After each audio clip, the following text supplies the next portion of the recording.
Hi guys. So, today is Earth Day. So we celebrate the fact that we live on Earth. We talk about all the things that are on Earth, the things that we see on Earth, the things that we use on Earth. We treat it like crap, so we need to be told to do that stuff because for some reason we don't think to just treat the Earth well. But I wanted to bring us back to the fact that there's only one planet like Earth. And that's pretty mind-boggling. Out of all the planets, even just in our solar system, there's only one planet like Earth, only one planet that can sustain life, only one planet that has just enough gravitational pull to hold us to the ground, but not let things fly away, unless it's like a balloon. We have an atmosphere that allows us to breathe. We have plants and bugs and animals that all work together to create an ecosystem that helps us survive and live. Wow. Now, you may think this is cliche, but Genesis 1:1. In the beginning, God created the heavens and the earth.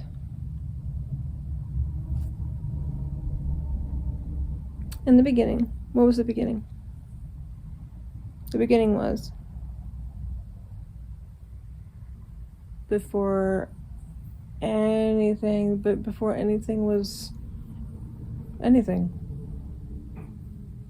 It was just completely dark, void, nothing. God created the heavens and the earth. God created. His art is insane. To think that all of it was created. How do you think this stuff up? Oh, I'll tell you how you think this stuff up. He's an infinite being with infinite imagination, with infinite powers. He can think of anything. Wow. So without further ado, I'm going to continue reading along Genesis 1, how the earth was created, and it's pretty awesome. So I had to change locations, but it's okay. Good thing we just got started reading. Genesis 1:1. In the beginning, God created the heavens and the earth. Now the earth was formless and empty. Darkness was over the surface of the deep, and the Spirit of God was hovering over the waters. And God said, "Let there be light." And there was light. God saw that the light was good, and he separated the light from the darkness. God called the light day, and the darkness he called night. And there was evening and there was morning the first day. So the first day, God created light in the sky. And it just came out of nowhere.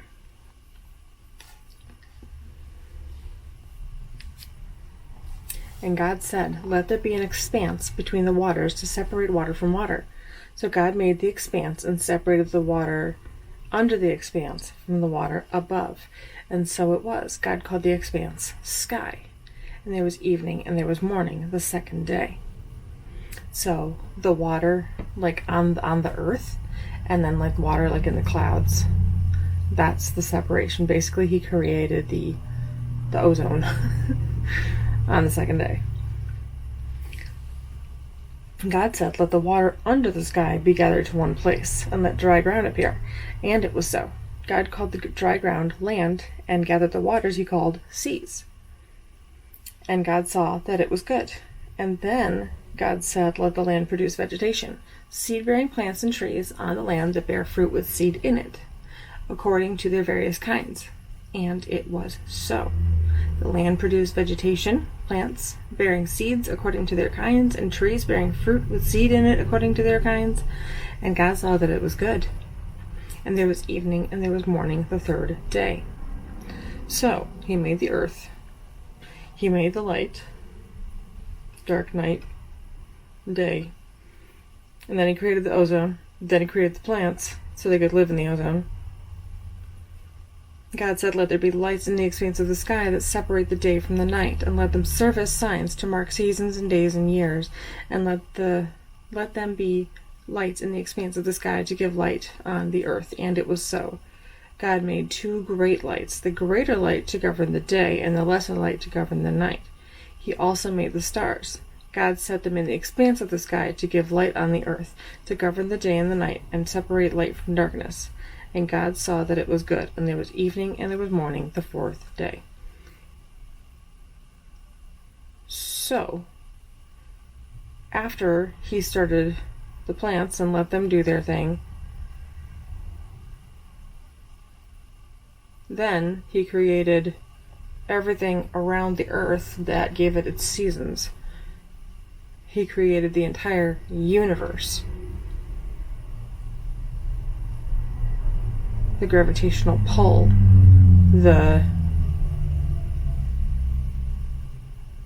all the stars, oh my gosh, in one day.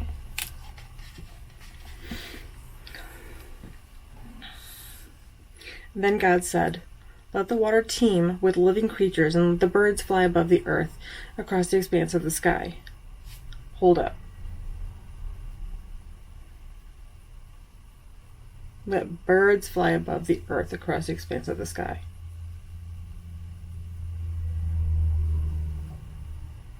So,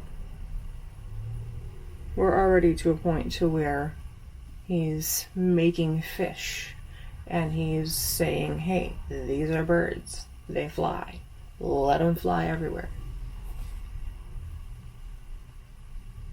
Now that interests me because at some point he tells Adam to name all the creatures.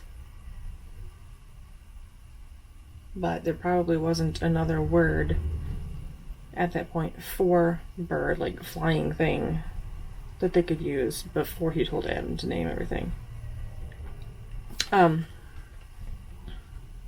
Technical brain going on there. Let the water teem with living creatures, and let birds fly above the earth across the expanse of the sky. So God created the great creatures of the sea, and every living and moving thing with which the water teems according to their kinds, and every winged bird according to its kind. And God saw that it was good. God blessed them and said, "Be fruitful and increase in number, and fill the water in the seas, and let the birds increase on the earth." And there was evening, and there was morning, the 5th day. So everything that didn't live on land in one day. So everything from the tiniest amoeba in the water, the tiniest little shrimp, to the great white whale, great white whale, blue whale, thank you very much, great white whale. And then everything from the albatross down to the chickadee. Okay. And God said, "Let the land produce living creatures according to their kinds." The land produced the creatures? That's right. They came up out of the ground. Basically, he was just like, come up out of the ground. Livestock, creatures that move along the ground, and wild animals, each according to its kind. And it was so. God made the wild animals according to their kinds, the livestock according to their kinds, and all the creatures that move along the ground according to their kinds. And God saw that it was good. Then God said, "Let us make man in our image, in our likeness, and let them rule over the fish of the sea and the birds of the air, over the livestock, over all the earth, and over all the creatures that move along the ground."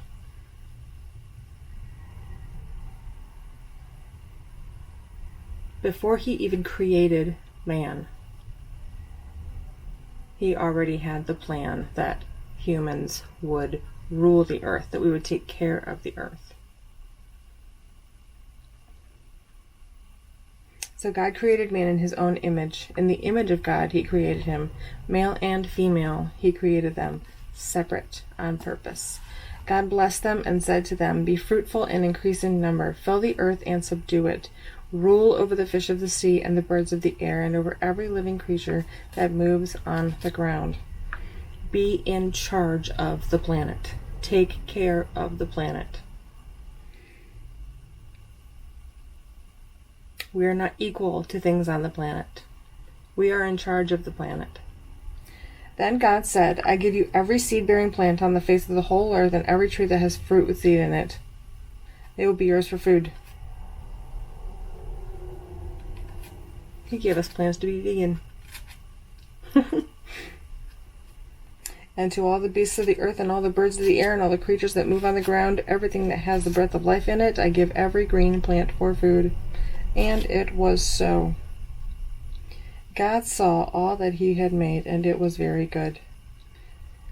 There was evening and there was morning, the sixth day. Thus the heavens and the array were completed in all their vast array. By the seventh day God had finished the work he had been doing, so on the seventh day he rested from all his work. And God blessed the seventh day and made it holy, because on it he rested from all the work of creating that he had done. Now, chapter 2, creating Adam and Eve. This is the account of the heavens and the earth when they were created.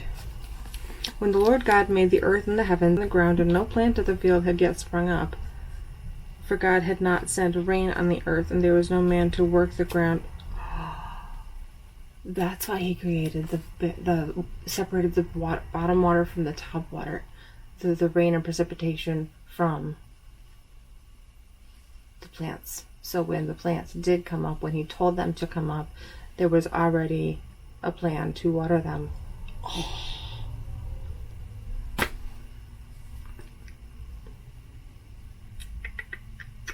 There was no man to work the ground, but streams came up from the ground and watered the whole surface of the ground. The Lord God formed the man from the dust of the ground and breathed into his nostrils the breath of life, and the man became a living being. So, when he created the animals, not the fish and the birds that were separate from the earth, but the ones that live on the earth, he said, "Let them come up out of the ground." So they were created out of the ground as well. But human beings, God literally formed them like a sculptor. So we are human beings are actually pieces of art.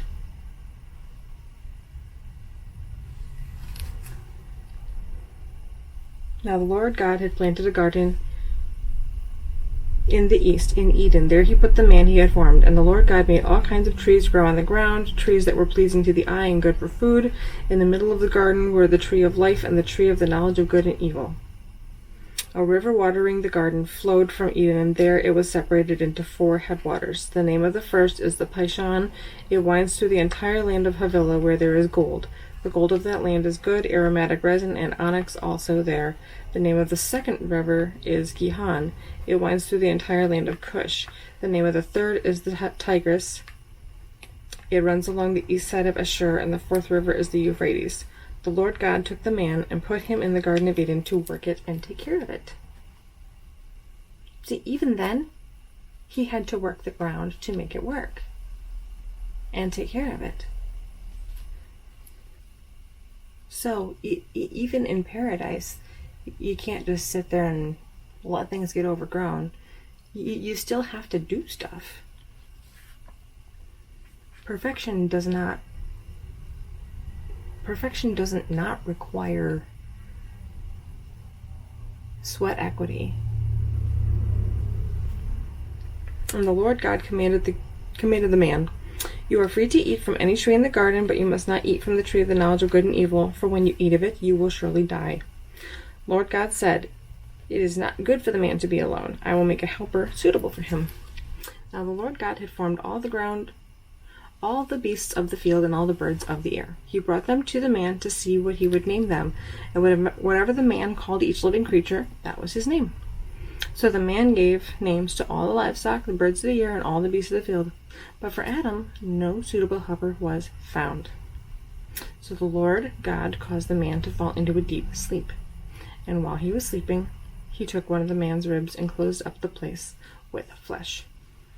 That just made me think of the movie While You Were Sleeping. Good movie.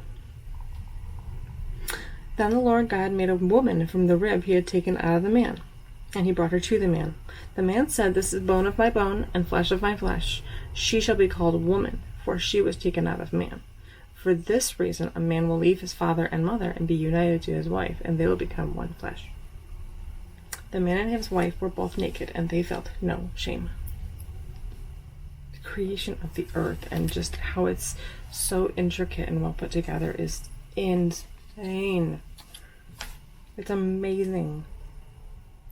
I just wanted to throw this little tidbit in there.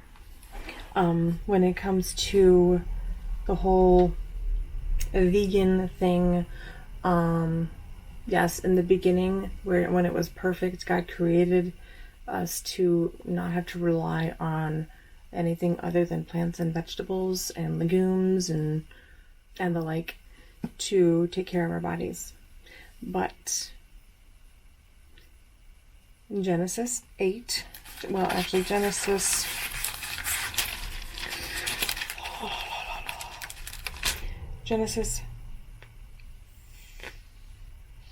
5 ish, 6 ish through 9 is Noah and the flood and the whole account of that.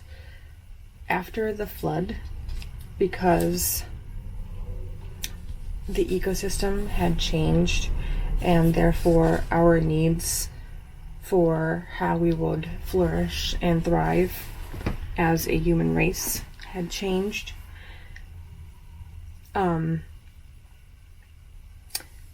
God literally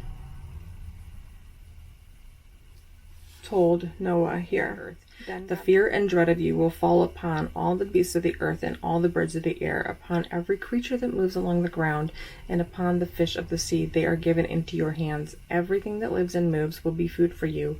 Just as I gave you the green plants, I now give you everything.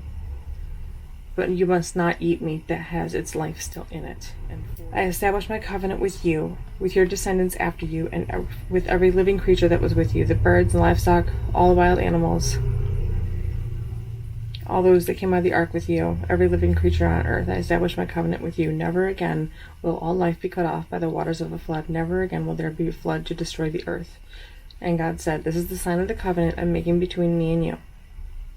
So I have set my rainbow in the clouds, and that will be a sign of the covenant between me and the earth. Whenever I bring clouds over the earth and the rainbow appears in the clouds, I'll remember my covenant between me and you and all living creatures of every kind. That he will not flood the earth again. We, as human beings, are allowed to eat meat. That he actually gave us the animals to eat of. Not raw, not cannibalistic, so don't eat it while it's alive. Every creature that moves along the earth, everything that moves will be food for you. So we can eat bugs, we can eat snakes, we can eat birds, we can eat any type of animal.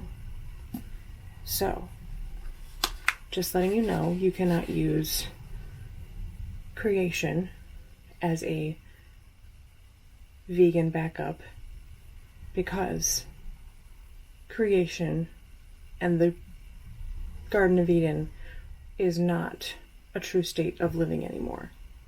It hasn't been a true state of living ever since Adam and Eve, because they're the ones that messed up. So, I'm not saying don't eat vegan. If your body handles that really well, do it. Fine. Have convictions about that, not a problem. But don't use the Bible to tell you that Christians should be vegan. I have heard that, and that is a lie. So, I'll talk to you again later. Bye.